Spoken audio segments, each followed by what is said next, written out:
us, every time we make a movie, it's kind of like having a child, right? We love each one of them equally, but some of them go ahead and hit like $1 billion at the box office, and they end up buying us a really nice watch. And it's not that they're better than the other kids that you have, it's just that they're the ones that you're bragging about when you're at the golf course because you love them more. With that being said, here are the nominees. Avatar, Fire and Ash. F1. K-pop and Memphis. Mission Impossible, The Final Reckoning. Sinners. Weapons.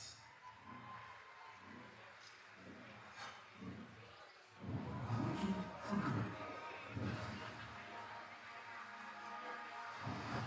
Zootopia 2.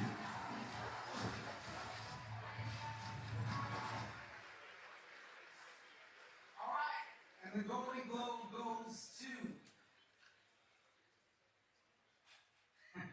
Sinners.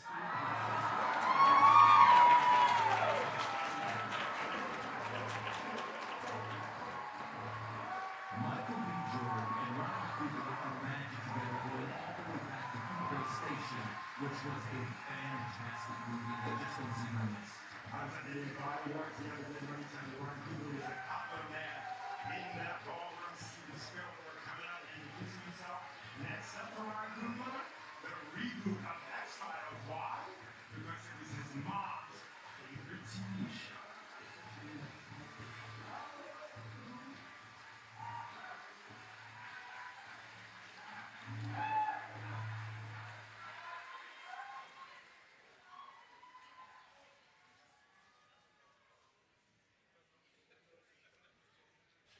Please welcome Golden Globe winner Rose Byrne.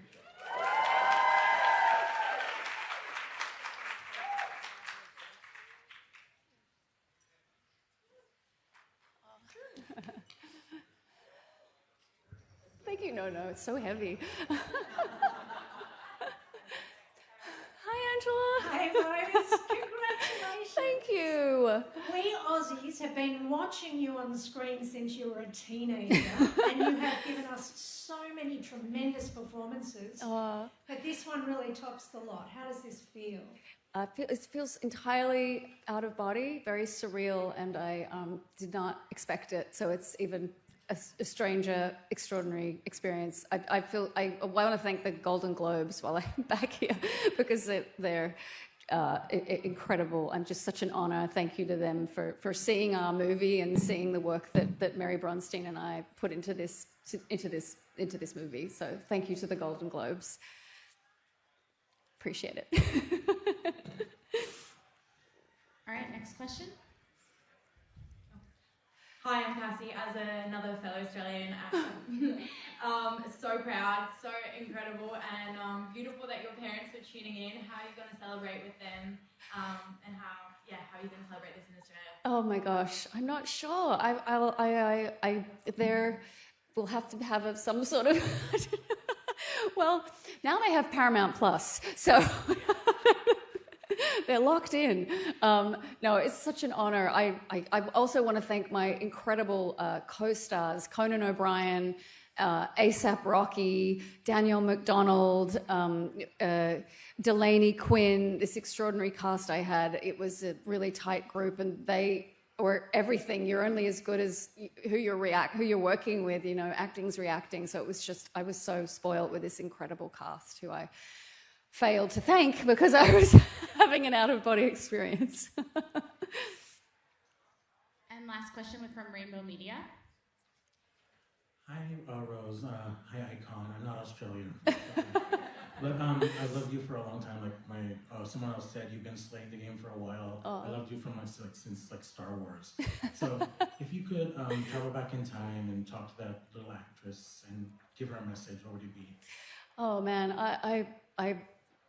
it's a wonderful kind of thing to be able to look back and see that person and come and think of myself now. It's a surreal and sort of impossible exercise, but I feel extraordinarily grateful, and I never take a minute of this for granted. So it's just such an honor, and I love what I do. I don't quite know what I would do if I didn't have acting. It's given me such a extraordinary kind of richness in my life, and this was the role of literally of a lifetime. So I can't thank Mary Bronstein enough for believing in me and knowing that I could do it and that I was the one. So I'm so grateful to Mary.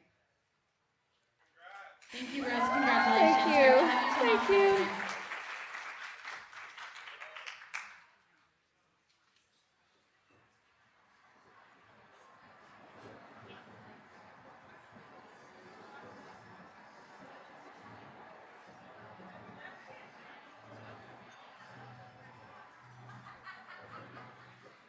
Next up, we have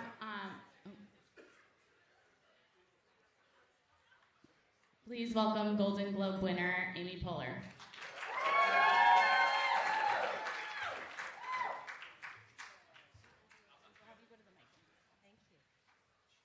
We can take 3 questions. We'll do Bustle. Hello. First, thank you. We could get a mic over there for her. Hi. 1 second, we're gonna get her a mic.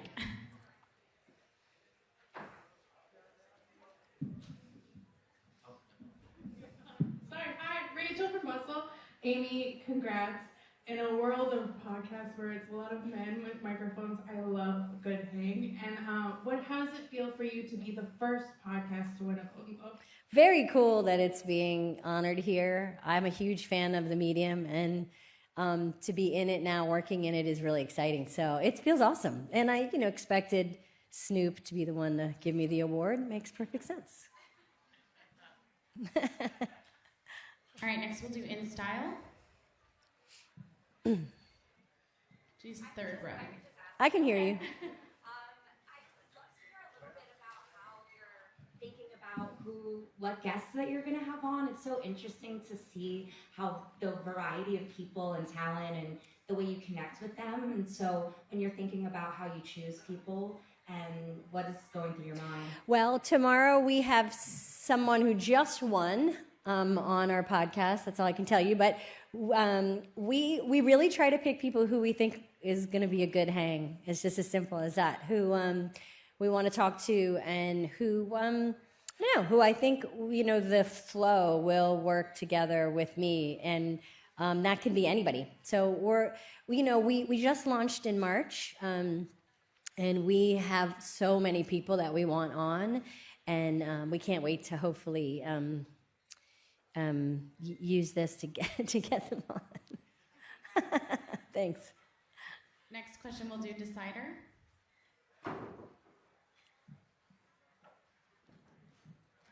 Hi, Amy. Hi. I know people ask you, or you ask people all the time, what's making you laugh, making you smile?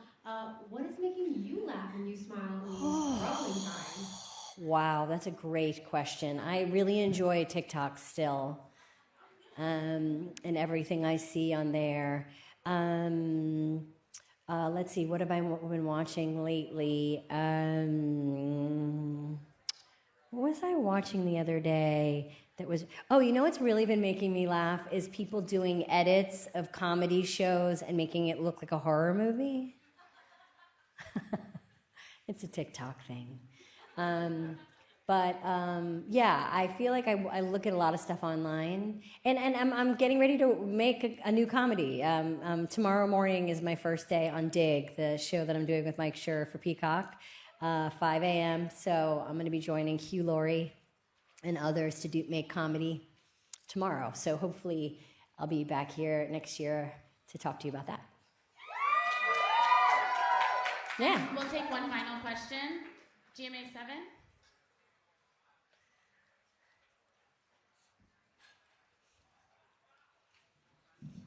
Hello, Queen. I love you so much. But besides that, Who would you be the most excited and hyped to find out that your podcast is having the rotation? Anybody either here tonight at the Golden Globes or just around the world, who would Amy Poehler just geek out finding out that? Oh, that would be cool. Yeah, I guess it would be cool to know if Meryl listened to it maybe, or I don't know if I'd like to know if Snoop does listen to it. I don't think so. We'll see.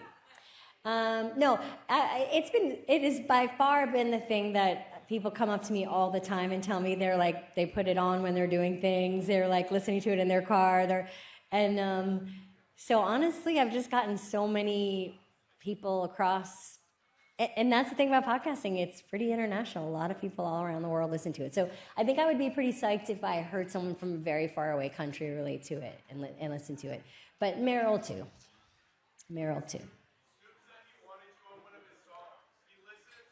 And he wants me on one of his songs, yeah. Thank you so much, Amy. Thanks, everybody.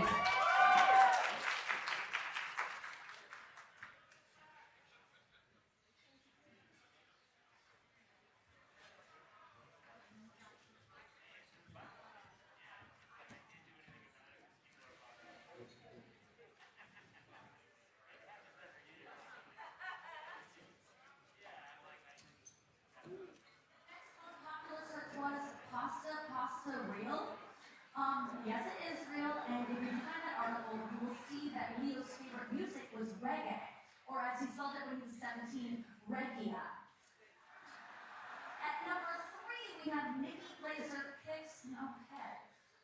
Guys, that's really weird. Just go to my website, okay? It's right here.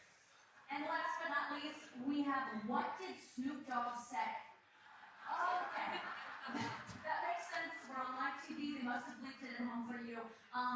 So I got your back. I'll tell you. Snoop Dogg said, "I'm highly aroused by Fran Drescher's voice."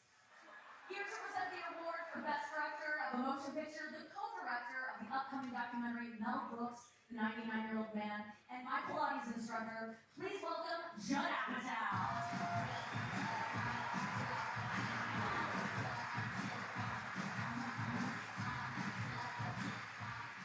Thank you. Sandu. You know, Nikki Glaser used to be our babysitter. That's true. She was our babysitter. And she's like, I do stand-up comedy. And then I went online and watched her set, and it was all about smoking reefer and having weird sex. And then she stopped being our babysitter.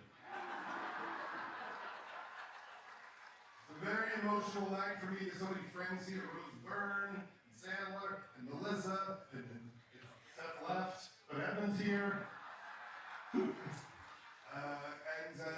It's very exciting to hear. I remember when Seth, I met him when he was 16 years old, and he said to me, "One day I will win a Golden Globe and crush Martin Short and run Canada alone." Please welcome Golden Globe winner Stephen Graham.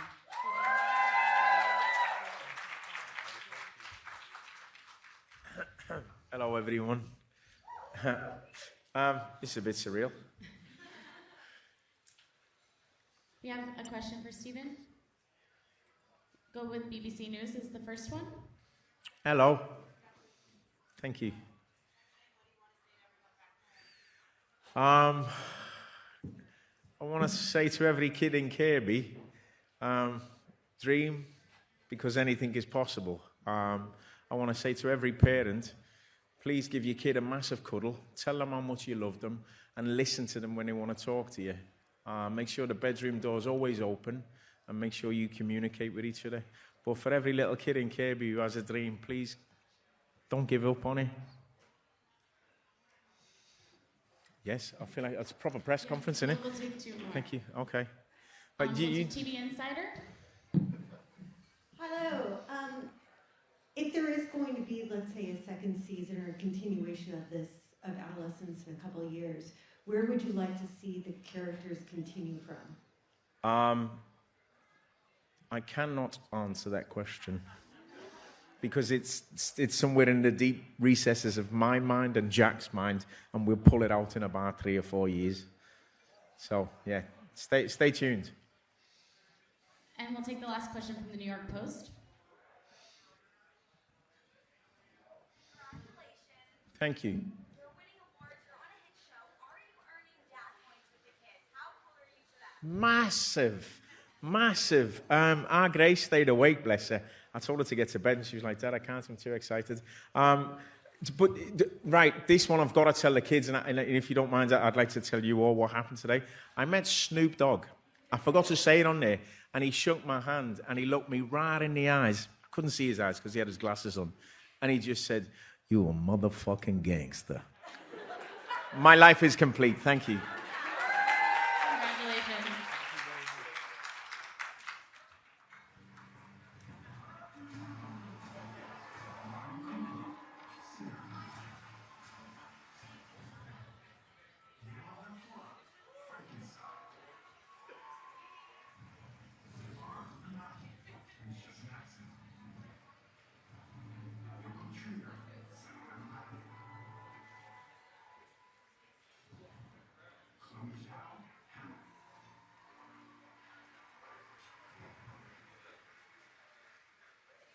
And the Golden Globe goes to. I'm not sure how to pronounce this. Paul Thomas Anderson.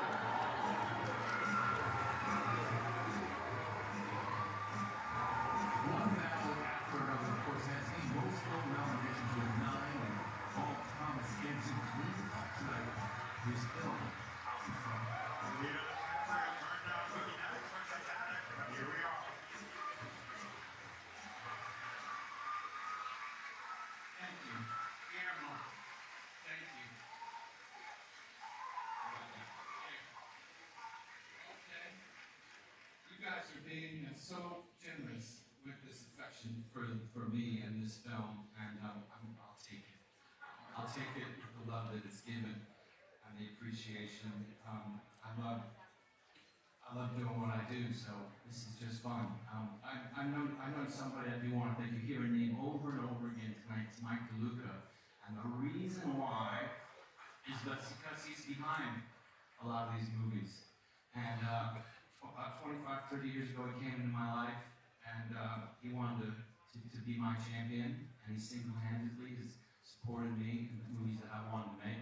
He said he had a dream of running a studio one day, and he was going to let directors do whatever the hell they wanted. So that's how you get a Sinners. That's how you get a Wetlands. That's how you get a Promoter. So I really want to say thank you to him for that. And I love you too. And there's an unfortunate title to the people that we work with, assistant director, because that's inaccurate. You know, if you get a good one like I had the best one. His name is Adam Sumner. A lot of you in this room might know him. Stephen knows him.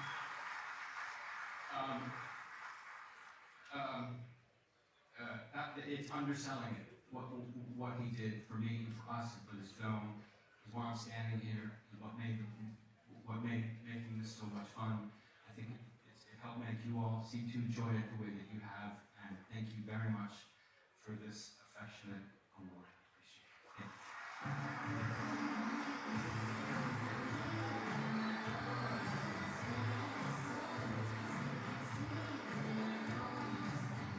And now from Wake Up Dead Man, De La Cruz, and from the upcoming Super Mario Galaxy movie, begin Michael Keaton.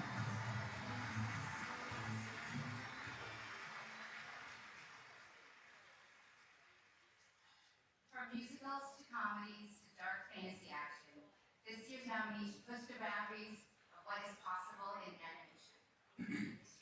That's right. They won our hearts and challenged us in ways that only animated films can.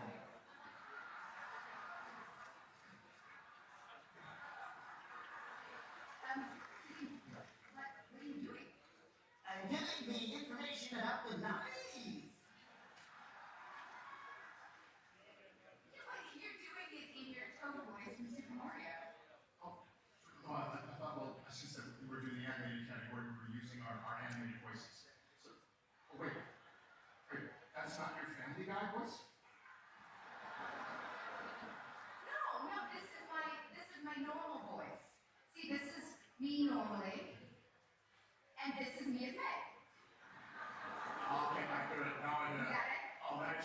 It's like Mexican road. I know, crazy. But yeah, that worked. Wow, captain. Thank you. And the nominees for Best Motion Picture Animated are Marco.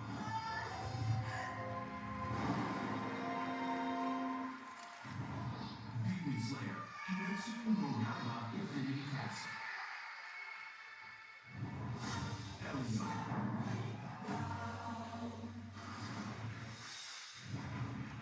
K-pop Demon Hunters.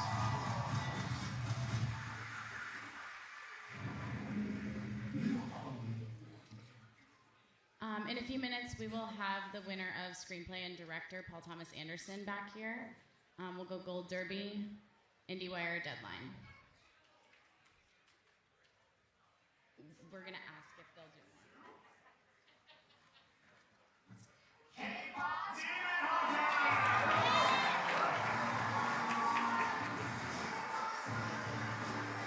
K-pop Demon Hunters is the most watched video film ever on Netflix. This movie's on the mark over 500 million total views, 236 million views in the first 10 weeks.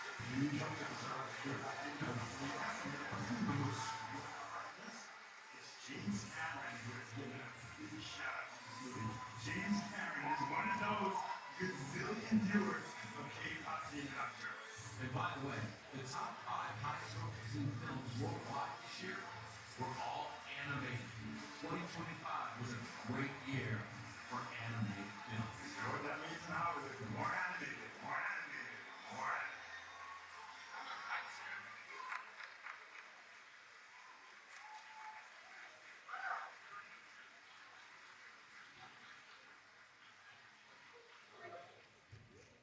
Well, you might think this is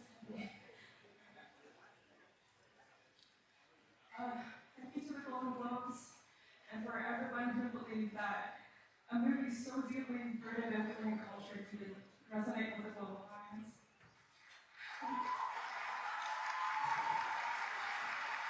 For this film, we really wanted to depict female characters the way that we know women, which is really strong and bold, really silly and weird, and really hungry for food, and sometimes a little thirsty. The film is a love letter to music, to the power it has to connect us, to make us see some kind of shared humanity, which we could use in the world these days. So we just have to thank the fans for embracing the film. It meant everything, keeping the home strong. Thank you to Netflix, Sony Pictures Animation for believing in this crazy dream. To all of our incredible crew, you guys know who you are across all departments, you know how much you gave.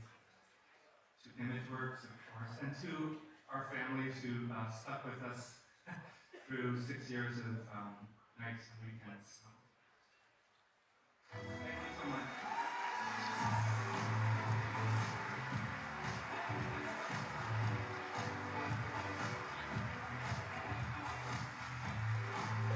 We gotta talk about the award for Best Stand-Up Special. You think you know who's gonna win? Listen, all the nominees tonight are so funny, but it looks like there's a political figure going ahead on the market predictions. In other words, someone is gonna have the last laugh tonight. The award for stand-up is coming up right after this.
collection of masterful filmmakers. The films in this category prove a good story, well told, will always bring us together. These films help make a small world feel a little bigger. 6 stories from 6 different countries spanning 4 continents. They've opened our hearts and minds. It's good to be reminded now more than ever that we are genuinely connected, no matter our country of origin. Here are the nominees for Best Motion Picture, Non-English Language.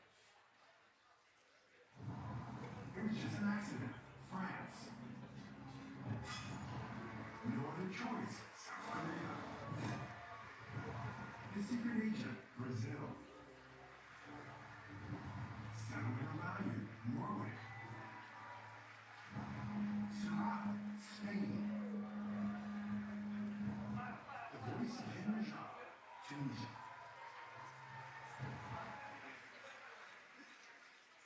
And the Golden Globe goes to Maine, The Secret Agent.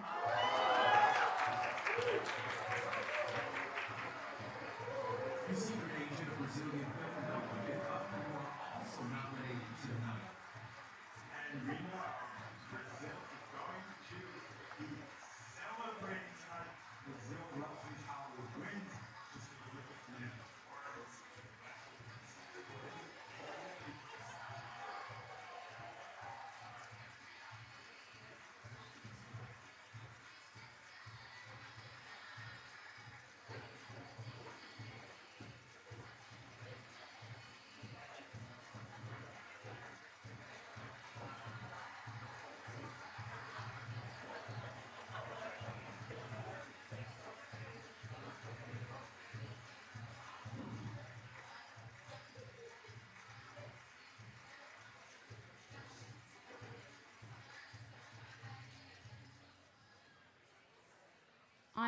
On deck, we have Ludwig Göransson. If anyone has any questions, please hold that up. Okay, we'll start with the Associated Press. We can take 2 more. Ludwig Göransson. I'm so sorry. He's only doing photos. I just found that out. I'm sorry. I'd love to say thank you also to the Canadian films from Brazil who made The Secret Agent a very unusual blockbuster back home. I'd like to thank our crew and the great cast of The Secret Agent. This is a very small part of that incredible cast and crew.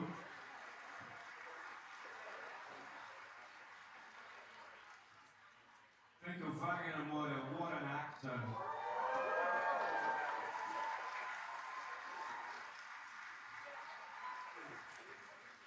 And the best thing happens, a great actor and a great friend. That combination is explosive. Thank you, Emily, my producer, my partner in life. And Martin Thomas, hope you're watching in Pacific Palisades right now. We'll be with you soon. Well, I'm very honored to be in this group of international films and also with great films from the United States. I dedicate this film to young filmmakers. This is a very important moment in time in history to be making films. Here in the US, in Brazil, American young filmmakers make films. Thank you very much.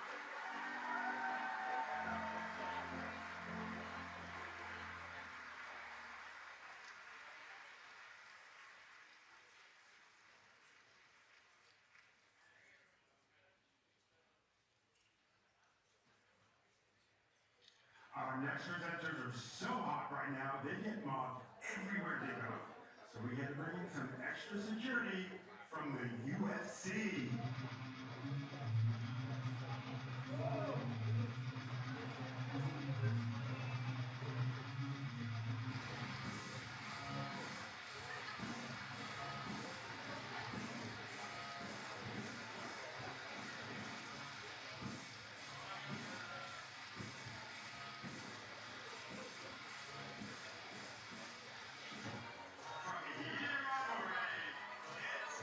Story and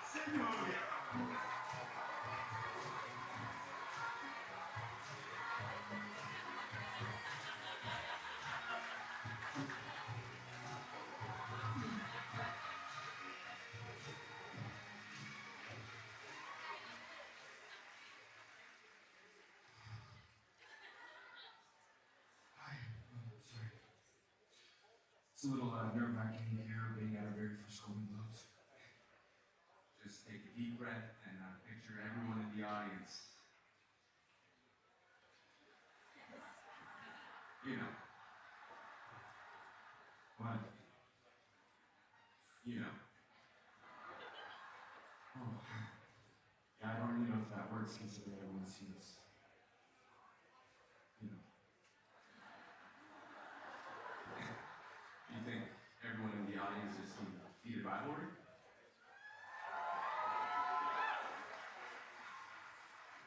That's amazing. But their trainers have, and your moms have, their daughters have. Hi moms. Hi daughters. And the nominees for Best Supporting Female Actor in a TV series are Carrie Coon, The White Lotus. Eric Dolan, Blessings. Hannah Unbrander, Paris. Catherine O'Hara, Castilla. Parker Posey, The White Lotus. Amy Wood, The White Lotus.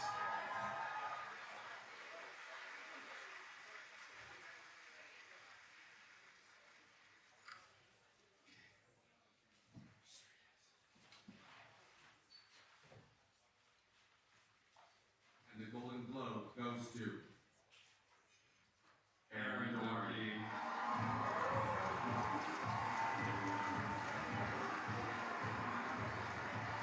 Doherty was a first-time nominee. And when he's there, this is really hard work. Obviously, some really heavy material, but how did you know that? After filming every day, watching Gilmore Girls, and keeping up with the Kardashians, so she can see how to generate.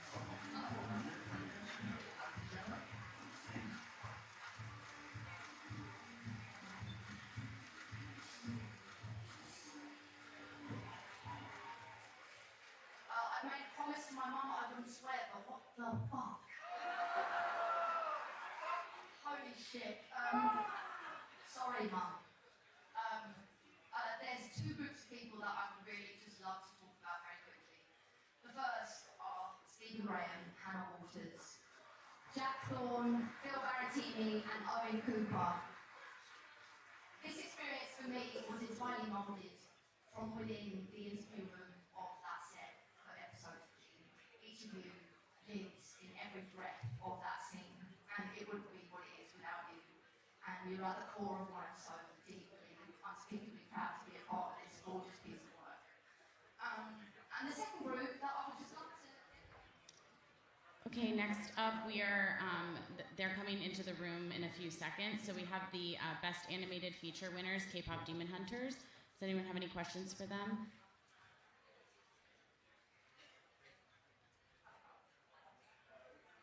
Okay. I see hello. Anyone else? Golden Globes, Gold Derby. Thank you.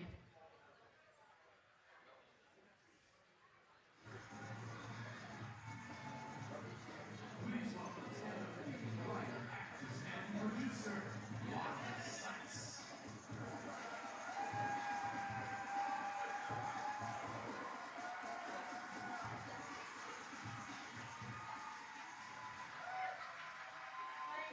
Thank you.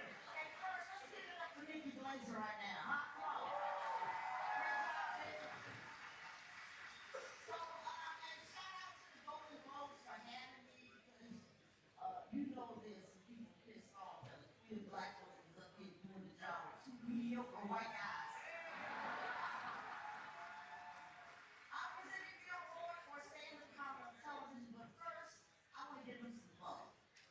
Philmar, you give us so much, but I would love to know less. Try less.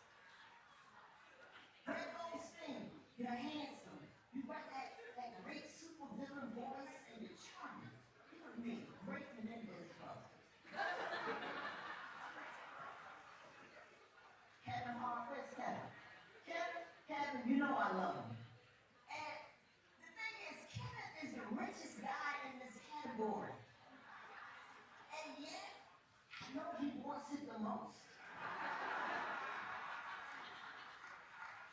true American, Kevin. Kumeo, I love that you proved that male comedians can be funny without being chubby. You see, Kumeo's a jack. Ricky Gervais, I love you for not being here. No, I love you, Ricky, but because if you win, I get to accept the award on your behalf, and you're gonna thank God. And the trans community.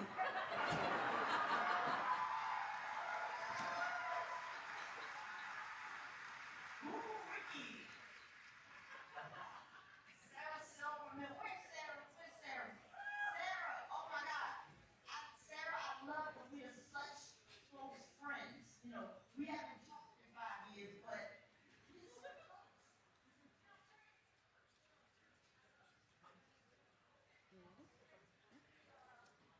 Please welcome the winners of Best Animated Feature, the team of K-pop Demon Hunters.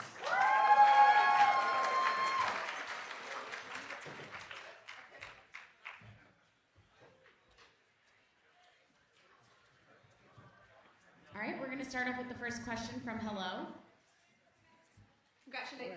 Congratulations. This has been such a success for you, and a sequel has already been confirmed. I wonder if you could talk a little bit about how you block out the noise to focus on that sequel, or does the pressure actually help you? I don't think either. Right now, we're just focusing on the awards season and all of the accolades and support from our fans and our community. Yeah, right now the big dream is couch, couch, couch. Yes. Hi, in the middle back. Oh, okay. Yes. Hi, from the Golden Globes. Congratulations. Thank you. Everyone in my family, especially my 6-year-old daughter, is obsessed with this movie.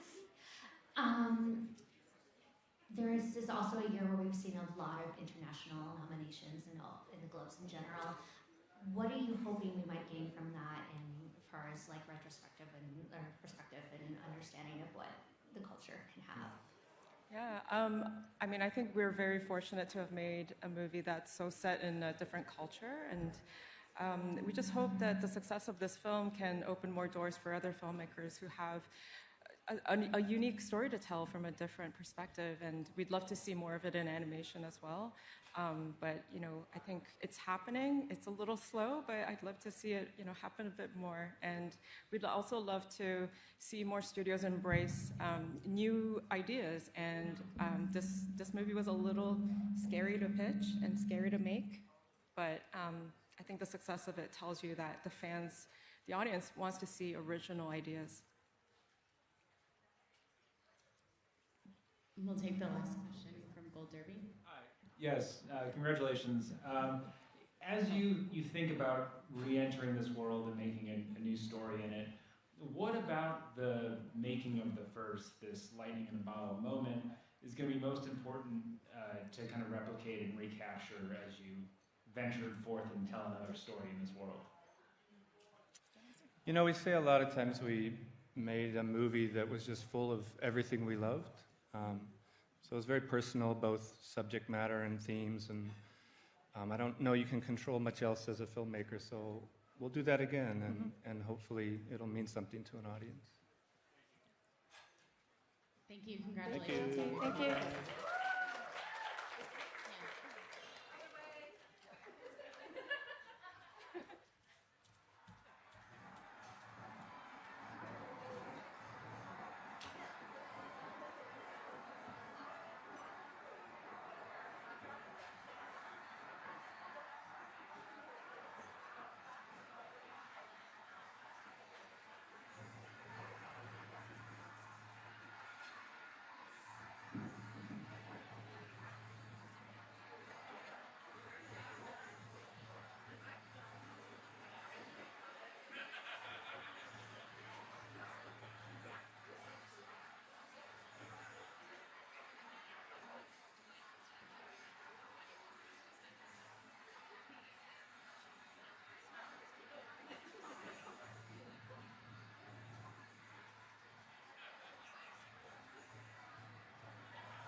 Next up, we will have the winners of Motion Picture Non-English Language, The Secret Agent. We're gonna go TV Globo. You're shaking it, but that one, yes. And then O Globo. For the microphone, it's the first one is up on the platform.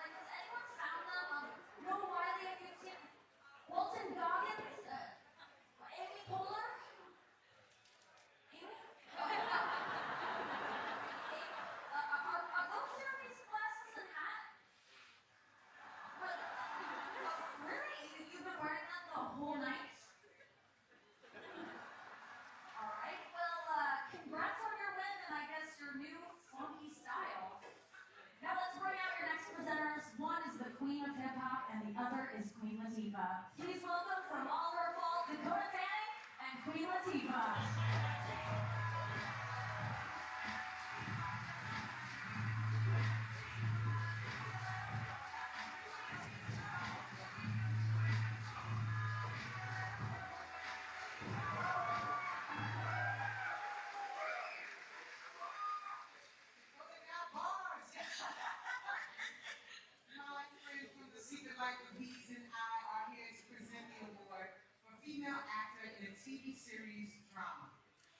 And what this year's nominees have in common is this. Every moment they are on the screen, you can't take your eyes off them. Each of these actors are unique and have something different to share with us, episode after episode. And that's why they are all icons. Here are the nominees. Kathy Bates, Matlock. Britt Lauer, Severance. Helen Mirren, Motley. Bella Ramsey, The Last of Us. Kerry Russell, The Diplomat. Ray Seymour, Clueless.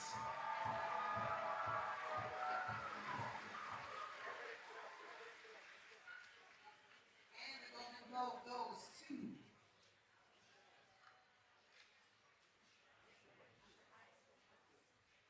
Ray Seymour.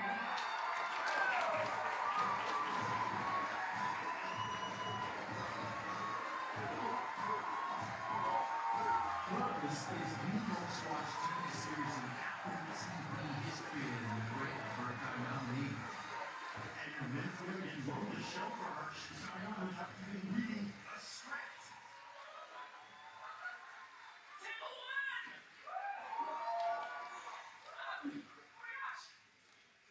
I met you about 20 years ago between jobs at a Kookaroo, and you're so nice.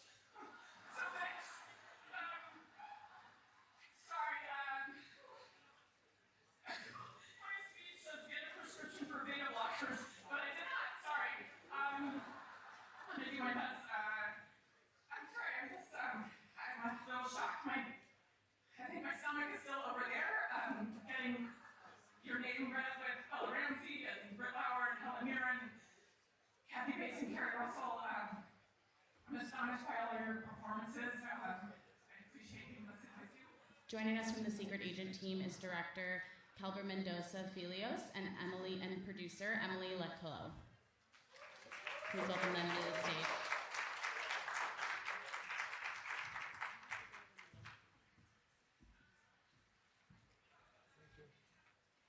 Our first question is with TV Globo in the back. He's holding up the sign. Queria dizer da alegria que ia estar aqui testemunhando a história para o cinema brasileiro. Estamos ao vivo para o Brasil. Você deu um alô para o Brasil no palco, Kleber. O que eu acho que todo brasileiro quer de você agora é uma mensagem. Qual a mensagem que você deixa para o Brasil, todo mundo que está acompanhando e vibrando por essa conquista histórica? A mensagem que eu mando para o Brasil é o fato de nós estarmos muito felizes em ver um filme brasileiro, um produto cultural brasileiro, gerando tanta discussão boa sobre a história do Brasil. E eu quero muito ver que jovens cineastas brasileiras, façam histórias sobre o Brasil no cinema. Pode usar o telefone, pode usar, colocar um projeto e desenvolver sua própria história, contar a história do nosso país, porque a gente falando da nossa casa, todo mundo ouve ao redor do mundo. Obrigado. Hi, Kleber. Congratulations, Emily. Congratulations. Thank you. Kleber, since you never shy away from talking politics, can you tell us a little bit how does it feel to be in the United States promoting the movie in this very particular time in history? Thank you. Thank you very much for your question. About 10 years ago, Brazil took a very sharp turn to the right, and that time is now gone. The former president is now in jail. He was epically irresponsible in terms of not leading the country, and I really think that cinema can be a way of expressing some grievances that we all have in terms of the society we live in. I would particularly address young U.S. filmmakers, and I know many. I'm still a film programmer. I get to see a lot of work coming from the U.S. I think there is a lot of technology to express yourself, and I think this is a very good time to express yourself. And I think young filmmakers in the US have a lot to say about what happens in this society. This is what I want to see from US filmmakers. Thank you very much. We'll take one last question from O Globo. We could get her a mic. Thank you.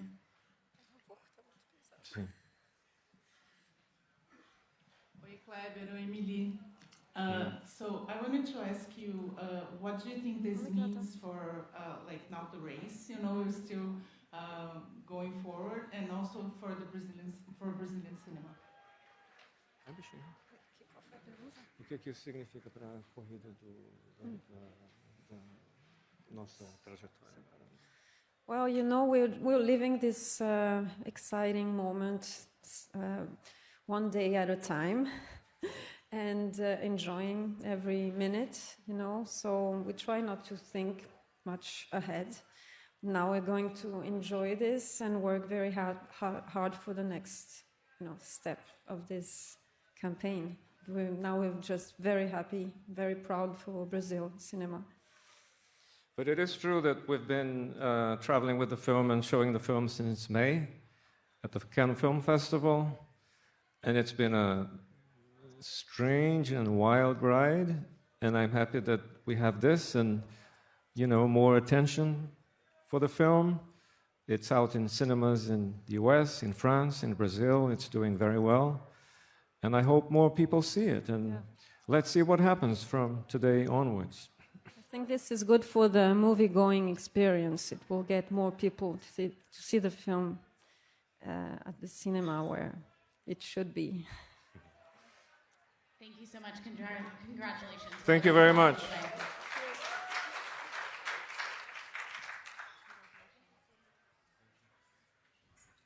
We work with every day. We have the best crew. We have the best writers. We have the best producers and doctors and an incredible cast.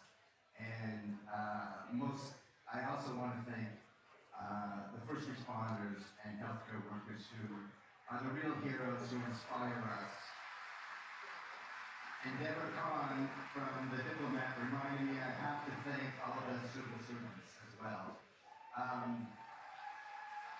We live in a very divided country and a world right now, but I think cinema,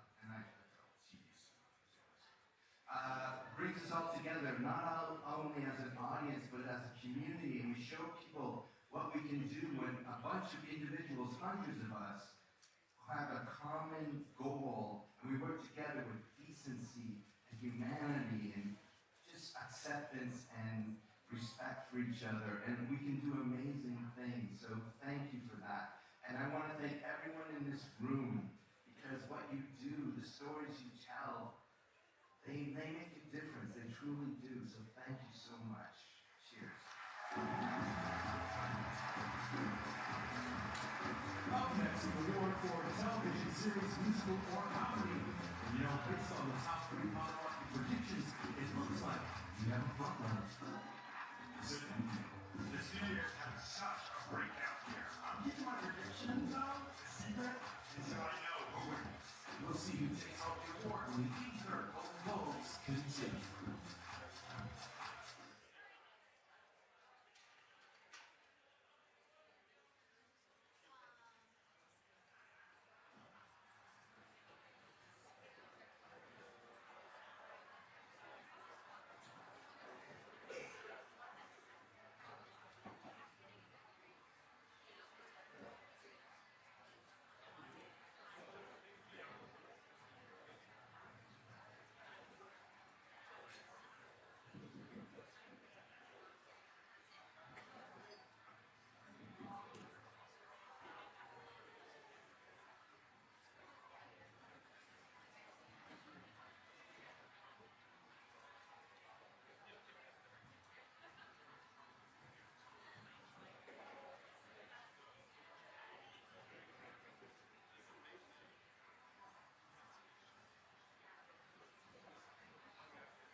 Next, we have the winner of Male Supporting Actor in the Motion Picture, Stellan Skarsgård. We'll take 3 questions for him.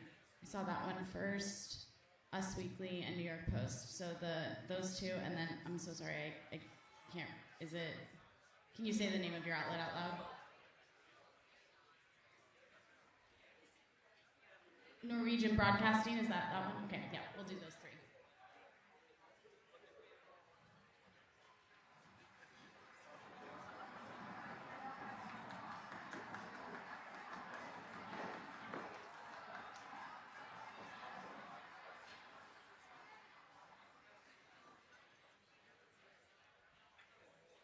Please welcome Golden Globe winner Stellan Skarsgård.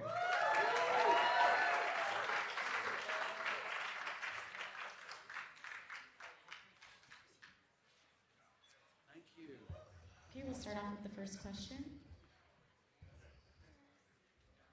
Hi, congratulations. I'm Alexandra with the New York Post.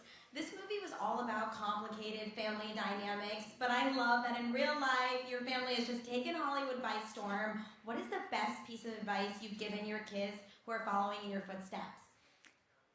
Be decent. Good advice. That's all. Thank you. No, I have one. Hi, I'm Whitney with Us Weekly. I'd be remiss if I did not ask about Mamma Mia 3 because everyone wants to know. Do you think there's any way that Meryl Streep's character can be brought back from the dead? And if so, how? She can be brought back from the dead. Everybody can be brought back from the dead in the movies. And the movies is fantastic. So, but I don't know. It's a lot of people are working on it to bring her back. But she's not dead, you know. Meryl Streep is not dead. We'll take 2 more. Norwegian Broadcasting next.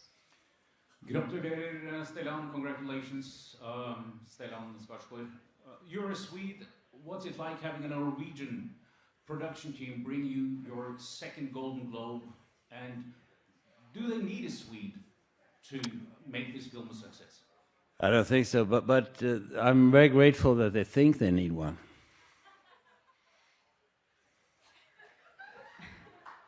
We'll take one more. Someone else had it raised. Okay. All right. Thank you so much. Congratulations.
They've been tabulating the ballots and safeguarding the results for all our awards tonight. From the audit, tax, and advisory firm, AA1G, the official and very glamorous vote tabulator of the Golden Globes. Please welcome one of the stars and sinners, Haley Steinfeld, congrats on that Bills win, and Golden Globe winner, Iowa Victory.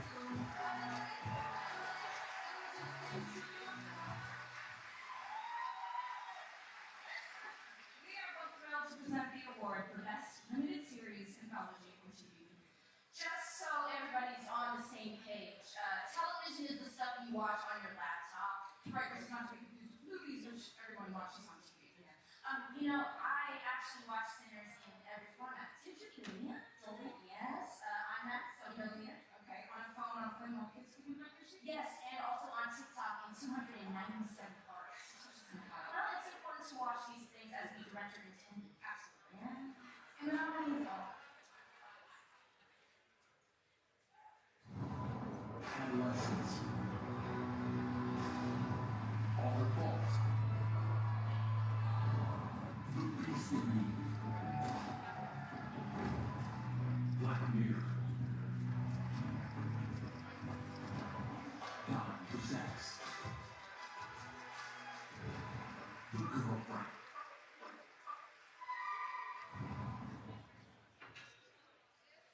And the Golden Globe goes to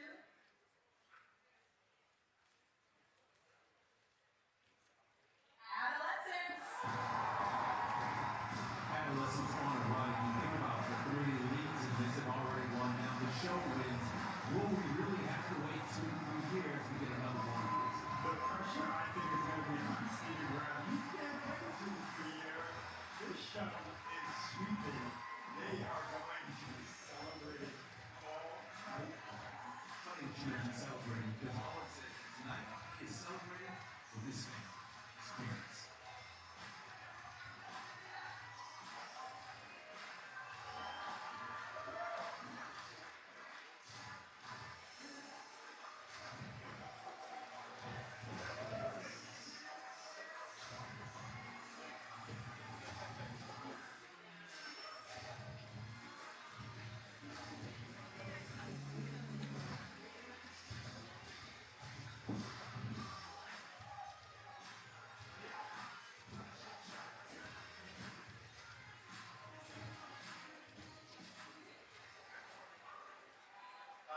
This is extraordinary. I wrote something because I'm a writer of a comic device. Thank you to Netflix, to Anne, to Toby, to Mona, to Ted, to Bella, to Larry, who found us when we were lost, and we kept getting lost. Thank you to the Beth the British that is Walk Films, to Emily Feller, to Mark, the Hammer Herbert. Thank you to Jeremy, to Dee Dee, to Nina, to Karina, to Brad, and all the awesome Plan B. Thank you to our producer extraordinaire that is Joe Johnson. Thank you to Hannah Walters and Matriarch who make magic happen. Phil Bancini and Matt Lewis, you reinvented the vocabulary of television to make this show. You're both geniuses. Stephen, you're the Larry to my Barry. You fill a hole in my soul and I love you.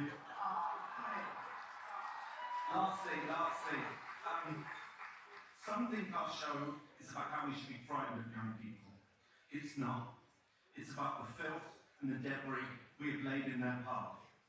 It is impossible to highlight anyone else in our extraordinary cast and crew, but our young company, Owen, Amari, Amelie, Fatima, and Kane. You are proof the world can be better. Removing hate is our generation's responsibility. It requires thought from the top down. The possibility seems remote right now, but hope is a beautiful thing. Thank you for this, we will treasure it.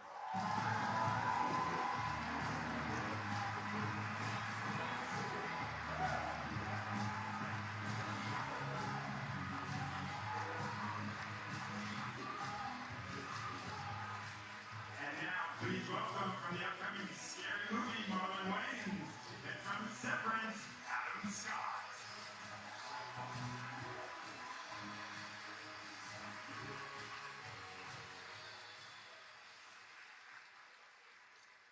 There's been a lot of debate lately about which shows are and are not comedies. Here's my take. Who cares? Yeah, totally. Everything doesn't have to totally make sense all the time. Yeah, exactly. For instance, why are Adam Scott and Marlon Wayans here together? Yeah, and who knows? I mean, maybe they thought I was your brother, and we were making a sequel to White Chicks called White Dudes. Wait, you're my brother? Okay, the nominees for Best Television Series Comedy are Abbott Elementary. The Bear.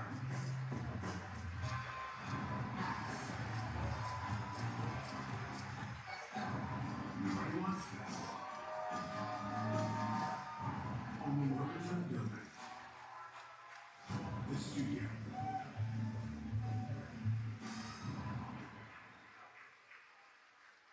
And the Golden Globe goes to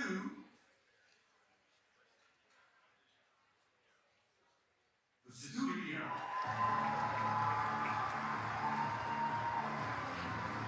Seth told us, even back then, he's excited to keep all of his industry friends guessing about if one of their personal stories will make it into the show. I'm sure lots of folks will be on to that. I mean, this is a show that put Martin Scorsese on Howard.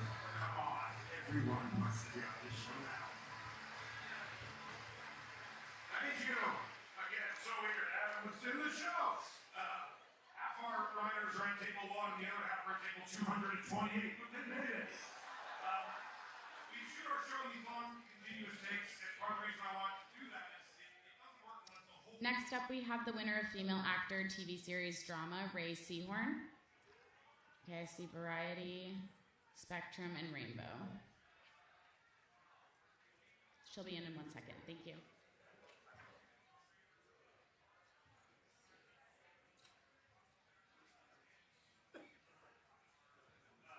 Our line producer, Jesse, our craft service guy, Chance, our caterer, Orlando, Eric Kisak, our editor, Antonio, Georgie, Vanessa, our hair makeup people.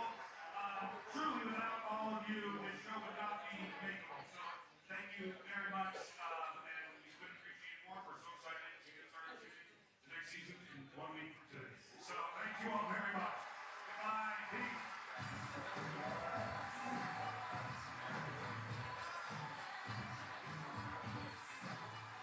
Coming up, we give out the awards for male and female actor motion picture dramas. And I am a who gives me faith and love for August and Justice.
Please welcome Golden Globe winner Ray Seahorn.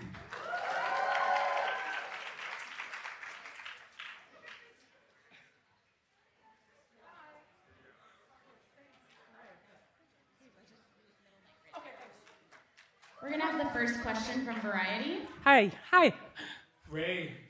Hey! Hey! How are you? Congratulations. Thank you very much. I want to learn more about Kookaroo and your experience there. And also, can Carol have the hive mind maybe recreate Kookaroo for this generation? Don't you miss Kookaroo? Many I loved Kookaroo.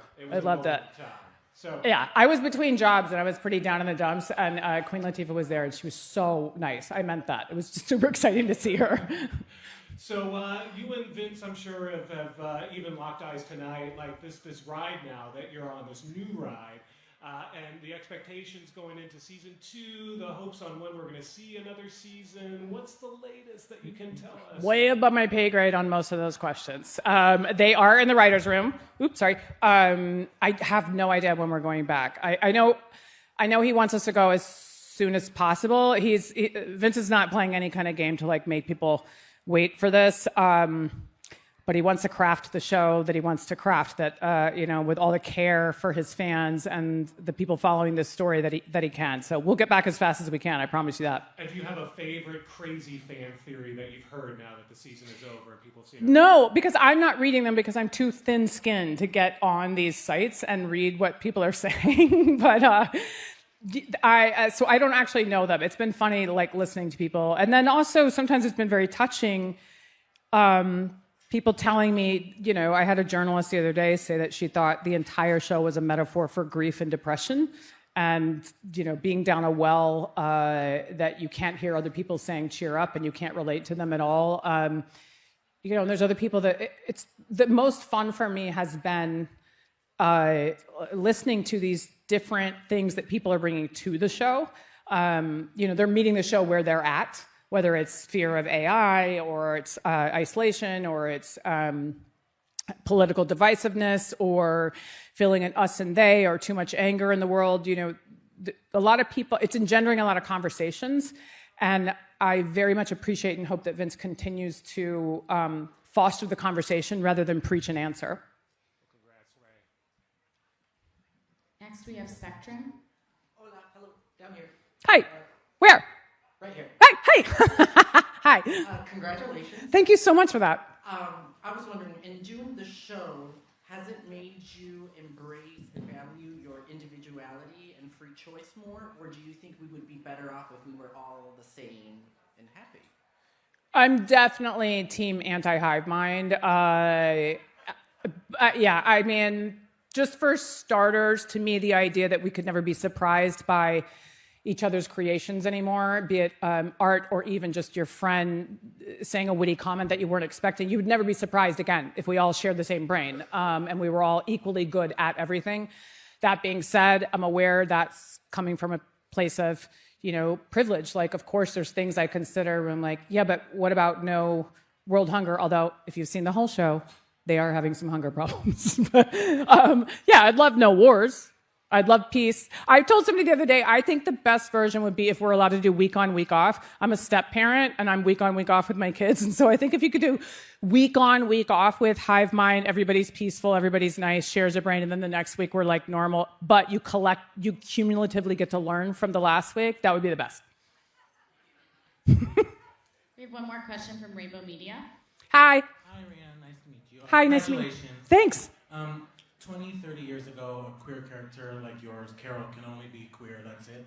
But nowadays, she can be complex, layered, nuanced. So how does it feel to be able to play a character like that and then get recognized by it for the Golden Globes or big platform like that? It's amazing. It's important to me to honor getting the chance to play anybody from the LGBTQ community. But I have to say that I really love, and I played many of them in theater, in my theater days in DC and New York. I love that that is not the remarkable thing about her. It is part of who she is as a human being. And her relationship with her wife that she's lost is given so much weight because it is a partnership of love. And it has nothing to do, Vince is not trying to make a political statement. He's actually just trying to say something about being human and what real love is. And so it makes me very proud that it just happens to be a queer woman. Thank you, Ray. Congratulations. We'll have you come out. Thanks. Thank you.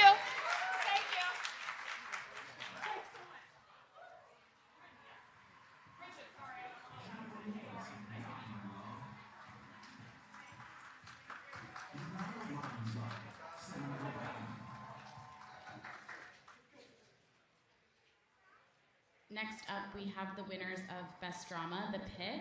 Joining us on stage will be Noah Wiley, R. Scott Gemhill, and John Wells.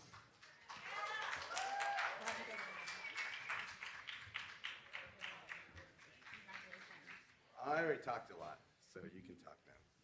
We're going to start off with The Inquirer. The Inquirer.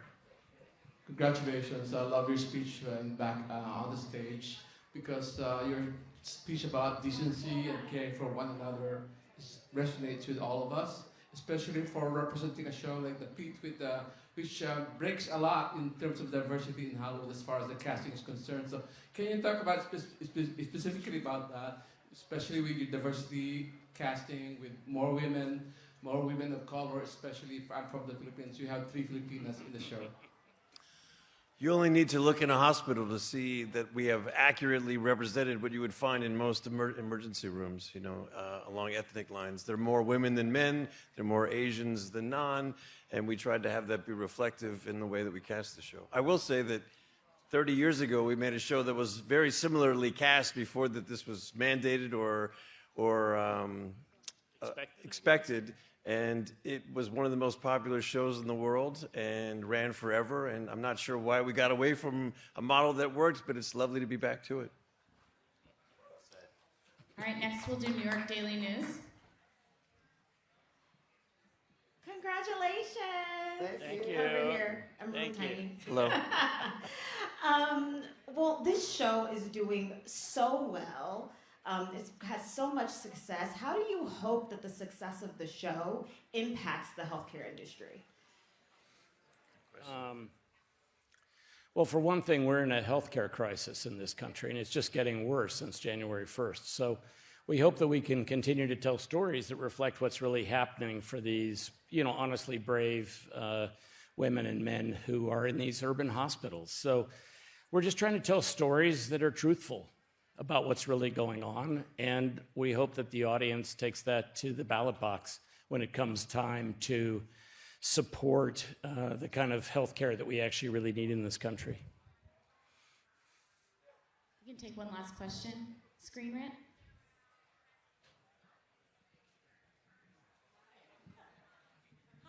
Screen Rant. It's not lost on me that there's another person in this audience tonight, George Clooney, who was also in a show you're referencing. I'm curious if you guys have had any ER memories that have come up just tonight or talked at all through this award season. He was sitting right by the stage. We all had to hug him on our way up. It was pretty sweet. Obviously, he and I had a lovely reunion last night at the Movies for Grown-Ups Awards, which we both are now, apparently. Yeah, I mean, this show has brought up a lot of old memories. There's a lot of connective tissue involved with it. Obviously, we're interested in honoring the exact same community that we honored the first time around. It's been really lovely hearing from my old compatriots who are all very pleased for us in this endeavor. I heard from Gloria Rubin today. It was really sweet. Oh, Yeah. oh wow, that's great. Congratulations. Thank you so much. We'll Thank have you you very come off much. this way. We go this way, right? That's because they want this back. I don't listen. No, listen very well.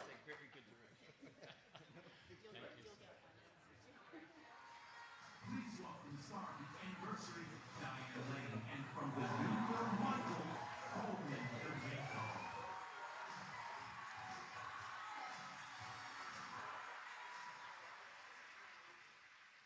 Wondrous, devastating, captivating, confident. And we're not just describing Goldman's always exclusive work. But I don't mind if that's where your mind went. The men in this category delivered performances filled with vulnerability, pathos, and style all their own. From literary legends to music icons to leading men fighting their way through the world. Every subtle choice, a bold gesture, has stellar. Here are the nominees for Best Performance by a Male Actor in a Motion Picture Drama. Joe Edgerton, Train Dreams. Oscar Isaac, Frankenstein. Ray Johnson, The Smashing Machine. Michael B. Jordan, Sinners. Rocky Moore, The Secret Agent. Jeremy Allen White, Springsteen, Delivering Food.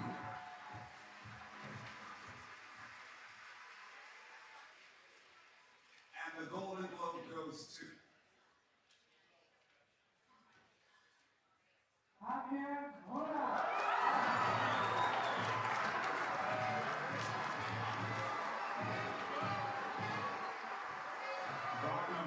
This is his second nomination. He had a previous nomination for Narcos in 2016.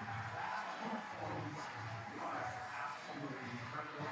Secret Agent also incredible. So amazing.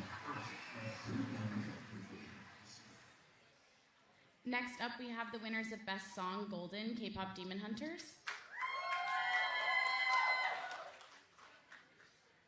We'll start with GMA7, Yahoo, and then we'll take one more.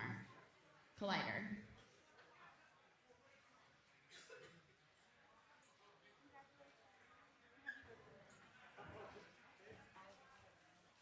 Thank you.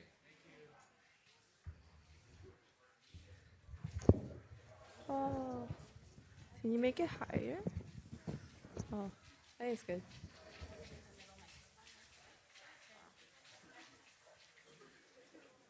This is a fun room. People are having fun in here.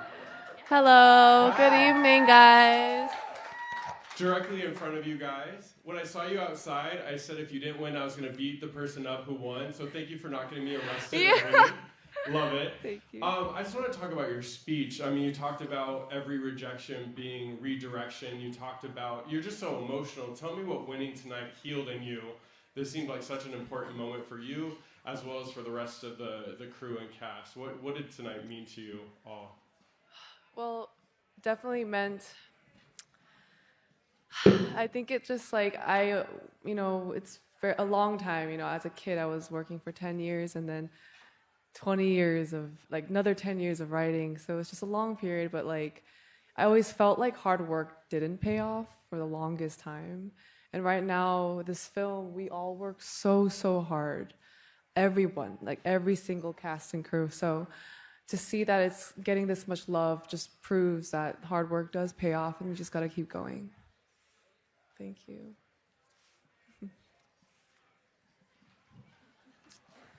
Next question from Yahoo. Hi, my name is Nian from Yahoo. Obviously, K-pop Demon Hunters has just been such a big phenomenon, and it's broke so many barriers in addition, especially for Asian American women and storytelling. I mean, I remember I saw you guys perform together for the first time, and I like started crying. I was like, oh, really? this is so moving for me. Is there anything you guys would want to say to the young Asian American girls out there that are your fans that are especially moved by seeing you guys get the recognition you deserve? I feel like you have something good. Well, one is we see you guys. We're here. And yeah, I would say just keep being your full self. You know, don't feel like you need to fit into any sort of box of who the world has told us that we need to be.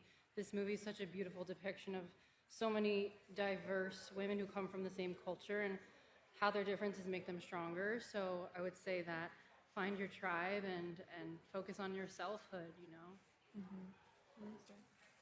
Just be yourself unapologetically, no matter what the world tries to do or restrict you or put you in whatever box, whatever label. You can break free from that and you can make the rules.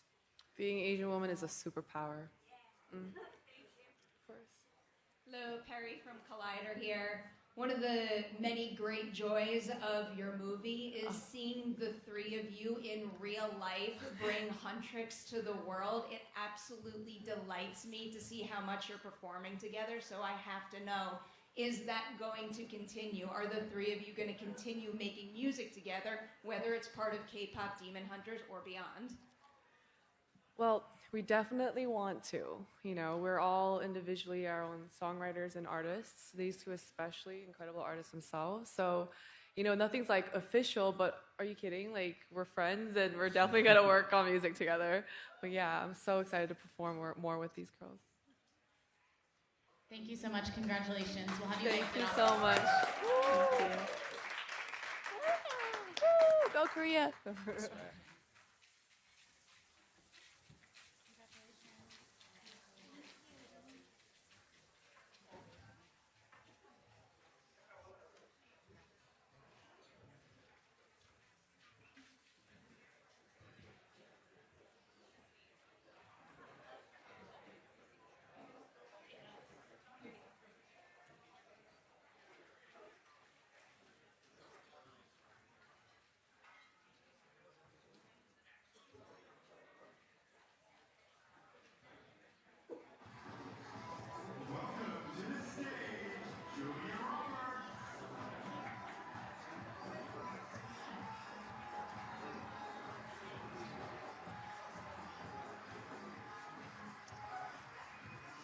Okay, in a few minutes, we will have the winner of Best Comedy Series, The Studio, and the Male Actor TV Series Musical or Comedy winner, Seth Rogen. He will be in here in a few minutes. We'll take 3 questions. Okay, Susan, you in the back, USA Today, and CBS NewsPack.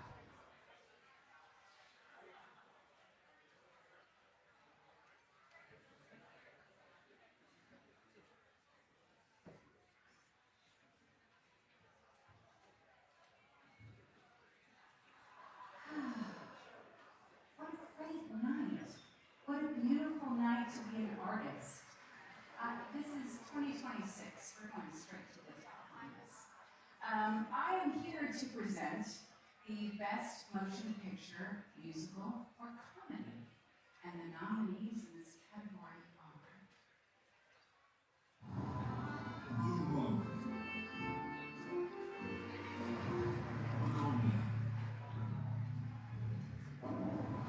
Marty Supreme. No other choice.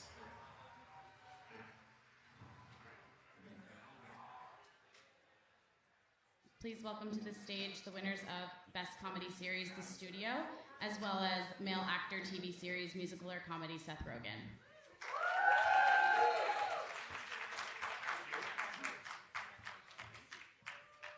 Thank you. Are we doing this literally as they're presenting the best movie? Great. Okay.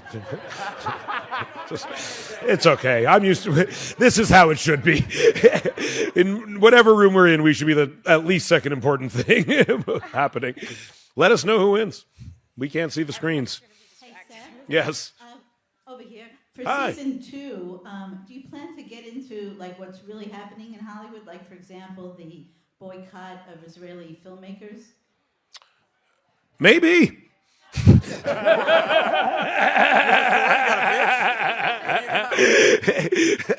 The answer's maybe.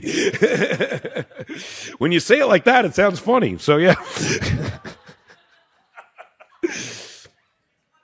Yeah, exactly. One battle. Hey! Great film. Great film. Next, we'll take USA Today. Hi, right in the front. I know you're blinded up there. Hey. Congratulations, everyone. Congratulations, Seth, on your first Golden Globes win. Thank you. The studio was a place to be in season 1 for all these, special guest appearances and cameos.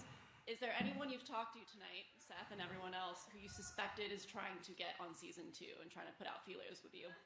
Oh yeah, a lot of people literally just come up to us and are like, "Put me on your show. I'll do anything. I'll walk by." And it's very lovely. Yeah, the head of Sony. Yeah, Tom. A lot of the real studio heads want to be on the show, and some of them will be.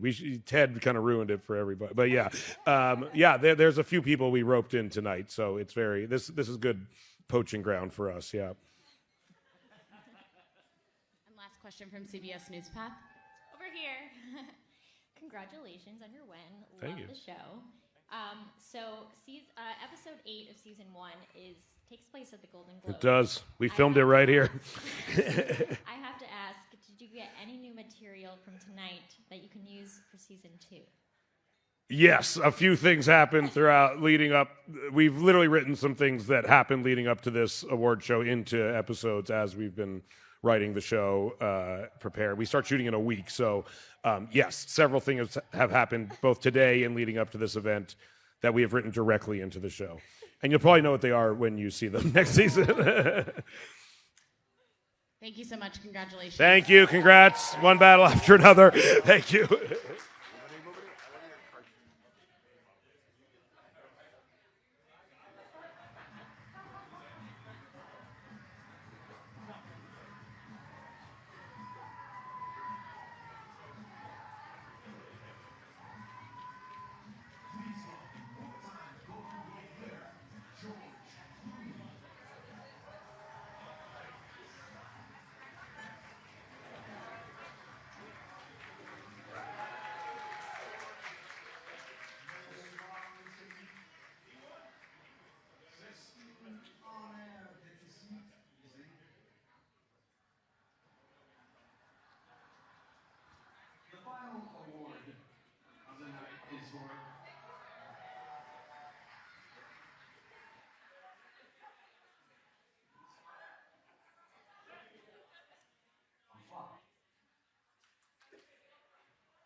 Next, we have the winners of Best Limited Series, Adolescents. Please welcome them to the stage.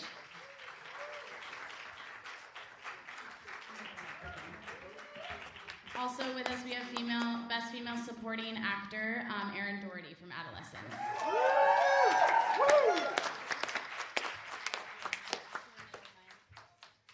We'll take 3 questions for the group. We'll start off with, right there. G'day everyone, Angela Bishop from Network 10 Australia. Congratulations. I was wondering, and I'm not sure who'd like to talk to this, maybe Stephen, maybe Jack, and maybe you too, Owen. What do you think of Australia's decision to ban social media for under 16s? And Owen, I would like to hear your thoughts as well as Jack's, but come Okay. here. Oh, sorry. I think it's an extraordinary move. I think other countries are starting to follow it.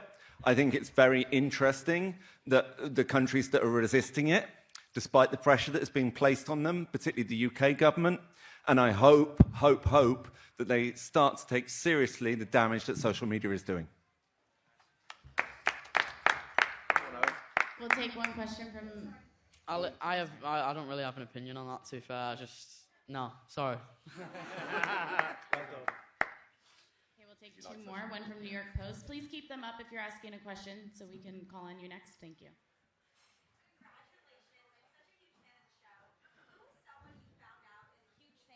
watches that you had a total pinch me moment over? I'm just going to say, oh yeah, he shouted Spielberg. Everyone, it's been ridiculous, but the biggest one for me personally was a phone call from Daniel Day-Lewis to say how amazing he thought the show was and how amazing he thought everybody was. So it just keeps getting bigger and bigger. Kathy Bates just then, do you know what I mean? Just gave Anna a kiss and said it was remarkable. Queen Latifah, you know. Snoop Dogg, I told you what he said before. I'm not going to repeat it, but you know. So yeah, it's just, look, and I think, but if I'm really honest, in that same, you know, that respect and that accolade from our peers is beautiful.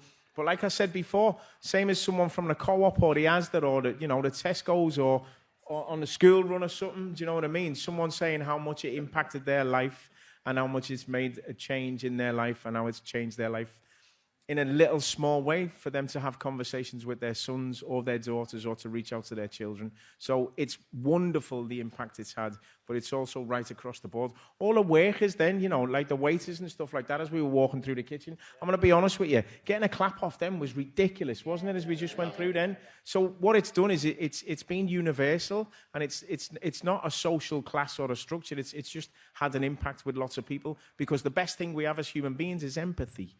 Do you know what I mean? So I think, yeah, I'm just very grateful, and we're all exceptionally grateful of the impact it's had. Thank you very much.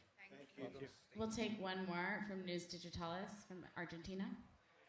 Hi, congratulations on this win. I know that you said that maybe social media are bad for children or for kids or for teenagers, but I think it's difficult for teenagers to escape them, or like, so how could you think of a way of like coping with this thing that is real, that teenagers are using social media, besides some countries banning them under 16? Do you think of like maybe a solution, or maybe like a balance where like teenagers can use social media and they are not so like destroying for them? Okay. I'll take this one because it's a bit difficult. I love the way that this goes up so high. I think it's the responsibility for all of us. The idea that it's the kids' responsibility to deal with what they're receiving online is a ridiculous thing.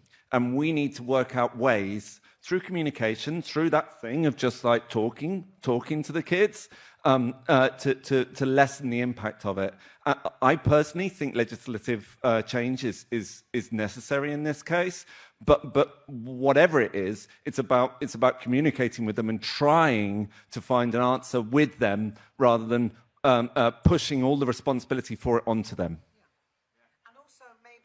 And also maybe parents putting their phones down for 5 minutes and connecting with their children. That would probably, you know, really have an impact, I think.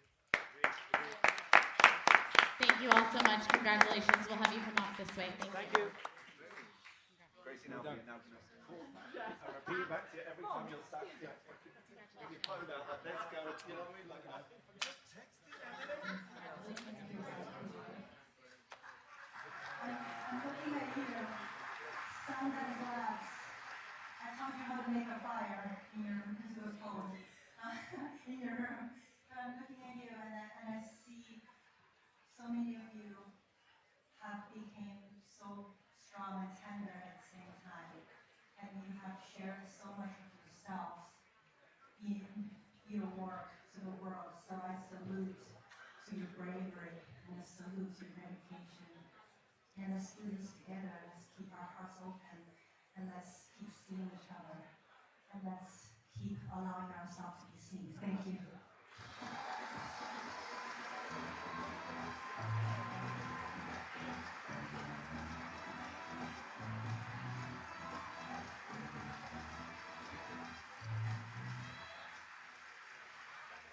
Well, that's our show. This one went to 11. Thank you guys for an amazing night then. I hope we found the line between clever and stupid. A good Chalamet to you all. Good night.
Hi, everyone. Now that the show is concluded, we ask that you stay seated if you plan to ask questions.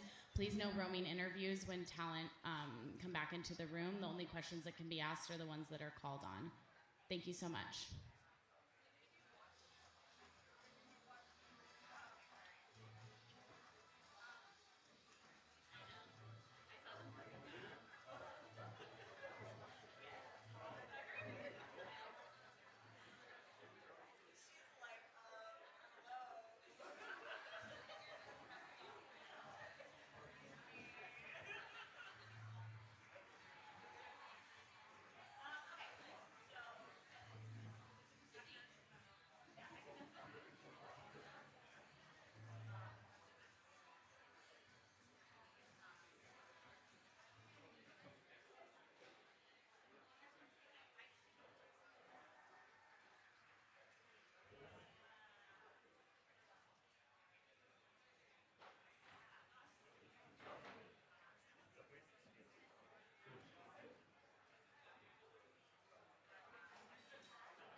Please welcome the winner for Female Supporting Actor, Tiana Taylor, for One Battle After Another.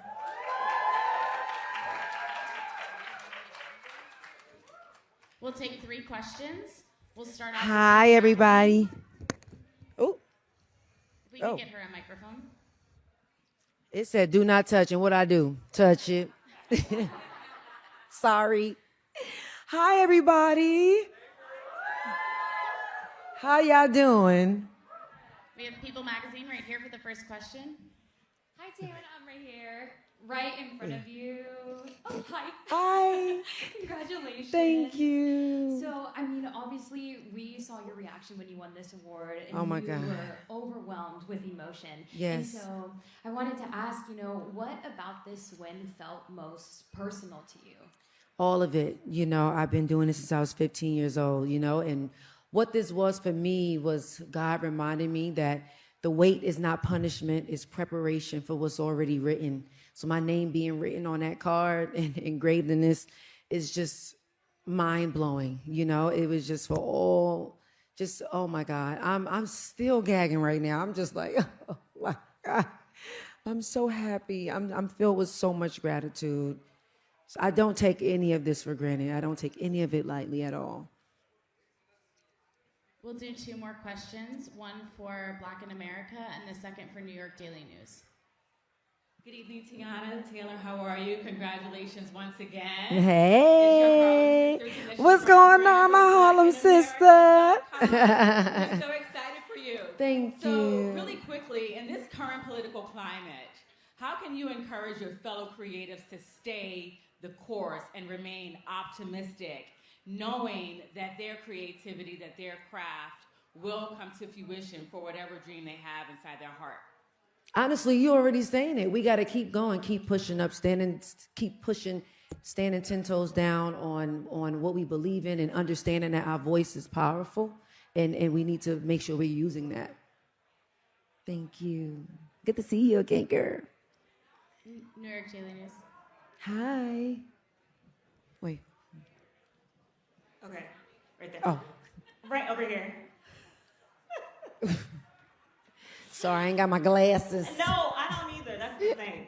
Congratulations. Thank you. So when you think about the trajectory of your career, you said that it was preparation. How would you Yes. say that everything that you've been through, the good, the bad, the ups and the downs, helped you to receive this moment?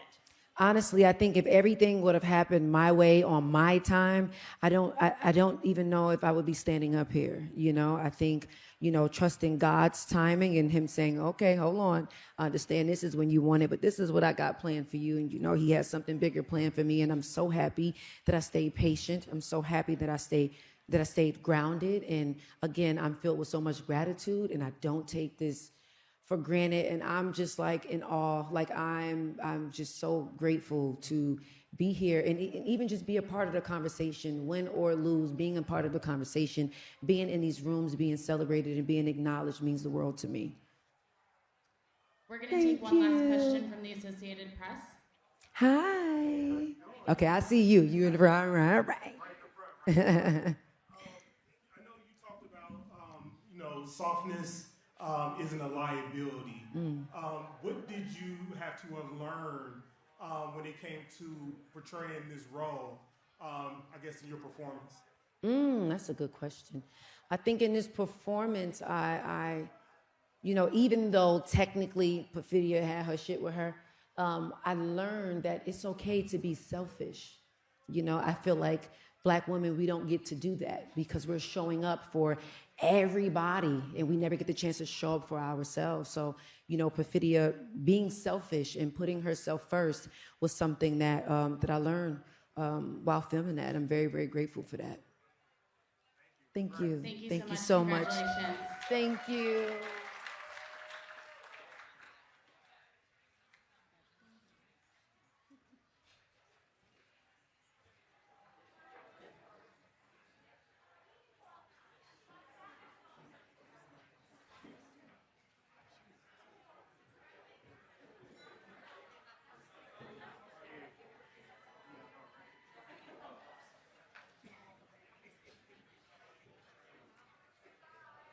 Please welcome the winners of Best Motion Picture Drama, Hamnet.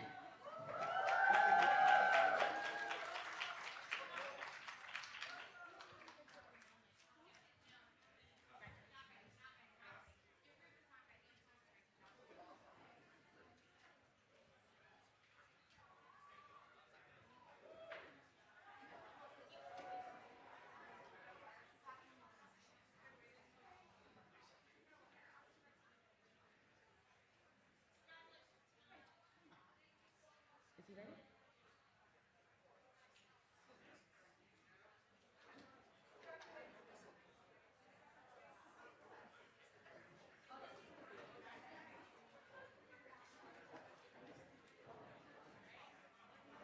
Okay, please welcome male actor, motion picture drama, Wagner Moura for The Secret Agent. Thank you. Thank you very much. 3 questions. We'll start with O Globo. E Oi, Wagner. Oi, Mari. Tudo bem? Tudo massa. Well, in English. Did you ever imagine when you were growing up in Rodelas, Bahia, in Salvador, or, when we talked the first time for As Três Marias, that you would get here? Of course not, Mari. It was like she's asking. I was born in the northeast of Brazil, in a city called Salvador. My family is from the countryside. Back in the 90s, it was kind of crazy for a little boy to decide to become an actor. So, no, not really. But I'm very happy to be here. Next question, we'll do EFE News. I would like to ask you, last year we have another Brazilian movie, Yeah. and you achieved the same, you made history tonight as Yeah. Fernanda did. And I would like to ask you, why do you think the industry is looking at Brazilian productions and specifically to the dictatorship? I think we have to keep making films about the dictatorship. The dictatorship is still an open scar in Brazilian life. It happened 50 years ago only. We recently had from 2018 to 2022, we had the far right wing president in Brazil /fascist that is a physical manifestation of the echoes of the dictatorship. So the dictatorship is still very present in the Brazilian daily life. So we have to keep making films about it. And we'll do one last question from Inquirer.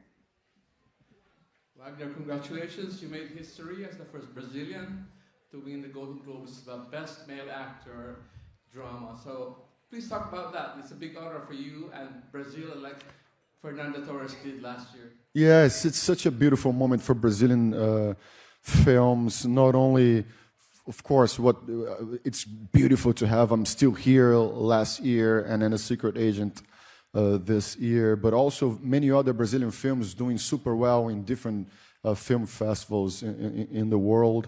I think that culture and democracy, they walk together. In Brazil, we finally have, after a very dark period, we have like a moment of democracy where we can breathe, and we have a government that understands that culture is important to the development of the country. So I think that that's sort of like the what's happening now. It's just democracy, culture, films. They coexist. They don't live without each other. Thank you so much. Congratulations. Thank you very much, everybody. Brazil.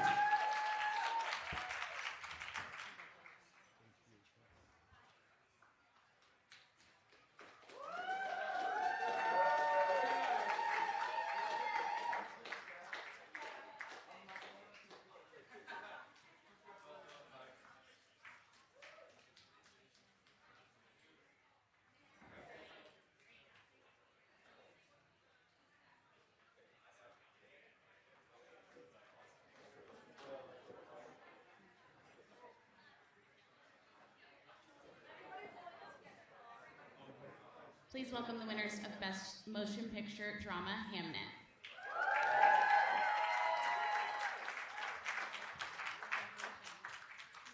Hello.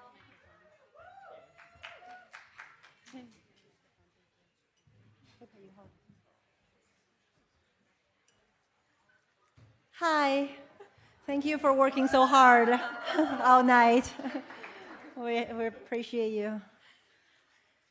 Well, okay, what's up? Okay, we'll do the first question from Decider.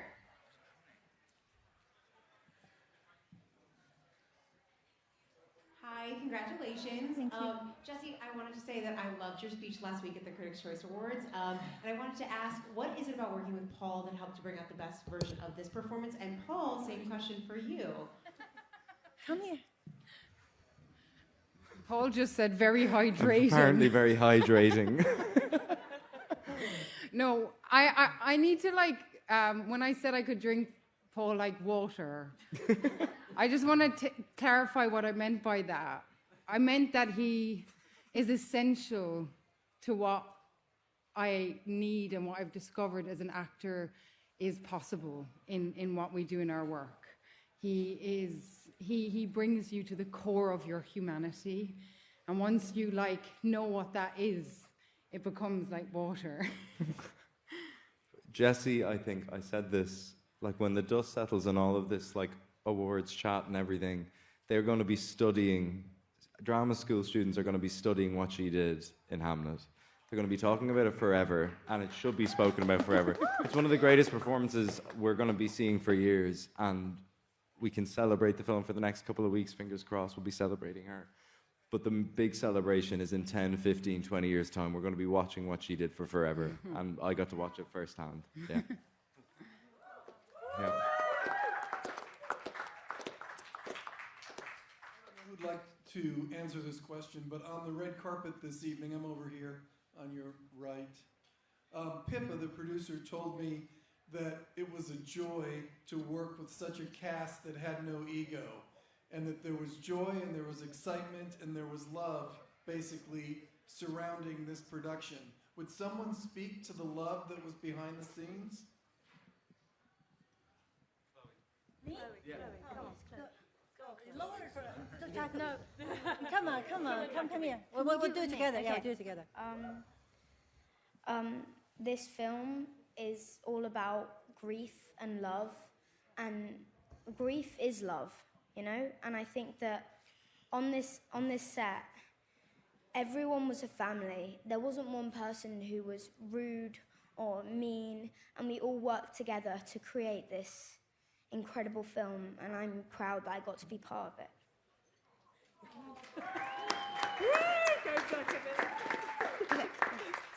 Well, I just want to give a shout out to our producers because, their work sometimes is invisible, but in order to have a container that's safe, that our actors can do their work and me and our HODs and everyone can do their work, there are these tirelessly caring and dedicated producers who are constantly providing that container. So the love is strong and deep when it's safe. So thank you. We'll take one last question. Hi, this is Albais from Spain. I'm here, right now. Congratulations for these awards. As Jesse said, you have worked with a lot of people from different places. Irish actors, a Chinese director, a Polish crew. Why do you think this movie matters so much to so many different people around the world? Maybe it's that you are a family, as you were saying. Why does it touches us so much? Wherever we come from, it doesn't matter. Why is this so powerful? Congratulations. Thank you. Well, I think there's a part of us that yearns for connection, for relationships, for community, and that part of us isn't always encouraged because it's not the most productive part of us, and yet that is the force that binds. That is the creative energy that fosters growth and enhances everything and draws everything together. And I think we try to create from that place and that vulnerability and the communal experience, both on screen and off screen. I think it's moving people because we know that we can't do this alone. Thank you so much. Congratulations. Thank you. Yeah, that was brilliant.